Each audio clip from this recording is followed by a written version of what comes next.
రాజేష్తో పాటు పలువురు తెలుగు యువత నేతలు మాట్లాడారు. విద్యతోనే వికాసం, ఉద్యోగాలతోనే ఉపాధి అనే నినాదంతో తెలుగుదేశం పార్టీ పనిచేస్తోందని తెలిపారు. టీడీపీ ప్రభుత్వ హయాంలో 1,96,000 ఉపాధ్యాయ పోస్టులను భర్తీ చేశామని, ఎన్నికల హామీ మేరకు 16,000 పోస్టులను భర్తీ చేయడాన్ని జీర్ణించుకోలేక వైసీపీ విషప్రచారం చేస్తోందని ఆరోపించారు. గత వైసీపీ ప్రభుత్వం ఉద్యోగాలు, టీచర్ పోస్టులు, జాబ్ క్యాలెండర్ పేరుతో నిరుద్యోగులను మోసం చేసిందన్నారు. మెగా డిఎస్సి పారదర్శకంగా జరిగిందని, దీనిపై చేస్తున్న తప్పుడు ప్రచారాన్ని ప్రజలు నమ్మరని తెలుగు యువత నేతలు స్పష్టం చేశారు. ఉద్యోగాలు లేక ఆరో తన జీవితాలను నాశనం చేసుకున్నారు. ఈ రోజు తెలుగుదేశం ప్రభుత్వం వచ్చాక ఉద్యోగాలపైనే, అదే విధంగా ఎక్కడ చూసినా ఇప్పుడు రాష్ట్రంలో చూస్తున్నాము. మన యువ నాయకుడు, మన భవిష్యత్తు నాయకుడు నారా లోకేష్ గారు మన పక్క రాష్ట్రాలకి, పక్క దేశాలకు కూడా వెళ్లి ఎన్నో కంపెనీలు ఈ రోజు తీసుకొని రావడం జరుగుతా ఉంది.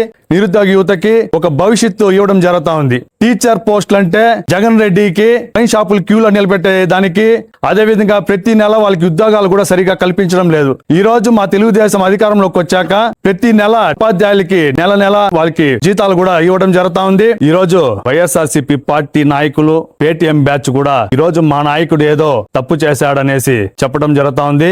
ఈ రోజు మా నాయకుడు ఈ మెగా డిఎస్సిని 145 రోజులు పారదర్శకంగా నిర్వహించి ఎంతో మంది ఉపాధ్యాయులకి ఉపాధి కల్పించిన వ్యక్తి మా నారా లోకేష్ గారు. ఈ రోజు మా లోకేష్ గారు పైన ఈ రోజు అబాండాలు కూడా వేయడము ఇది తగదనేసి కూడా మేము చిత్తూరు నియోజకవర్గ తెలుగుదేశం పార్టీ తరపున మేము దీన్ని తీవ్రంగా ఖండిస్తున్నాము. ఇకనైనా ఇలాంటి తప్పుడు ప్రచారాలు మీ వైఎస్ఆర్సీపీ వాళ్ళు మానుకోవాలనేసి మేము తెలియజేసుకుంటున్నాం. అదే విధంగా ఈ రోజు మన చిత్తూరులో చూస్తున్నాము, మా ఎమ్మెల్యే గురజాల జగన్ గారు ఏ విధంగా అభివృద్ధి చేస్తున్నారో చూస్తున్నాము. దీన్ని కూడా కొంతమంది నాయకులు ఓరవలేక ఈ రోజు తప్పుడు ప్రచారాలు చేయడం జరుగుతా ఉంది. ఈ రోజు మన చిత్తూరు నియోజకవర్గంలో 300 కోట్లకు పైగా ఈ రోజు రోడ్లు గాని, మన ఆంధ్ర రాష్ట్రం ఇంత బాగా డెవలప్మెంట్ అవ్వడం చాలా సంతోషకరం. కానీ కొంతమంది పార్టీలు, నాయకులు దీన్ని జీర్ణించుకోలేకుండా బురద చల్లాలనుకుంటా ఉన్నారు. మన ఐటీ విద్యాశాఖ మంత్రి శ్రీ నారా లోకేష్ బాబు గారు చేస్తున్న అభివృద్ధి ఈరోజు మనకి చెప్పిన టైంకే, చెప్పిన విధంగా జాబ్ క్యాలెండర్ రిలీజ్ చేయడం కానీ,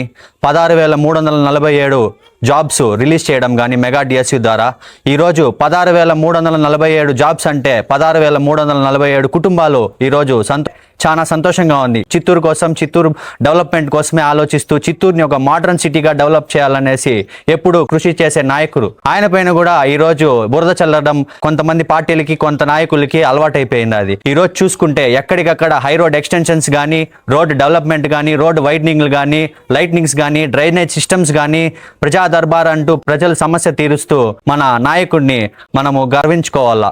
ఇది ప్రజాగలం. ప్రజాగలాన్ని ఎవరు ట్రోల్ చేయలేరు. జై తెలుగుదేశం, జై జనసేన, జై బీజేపీ.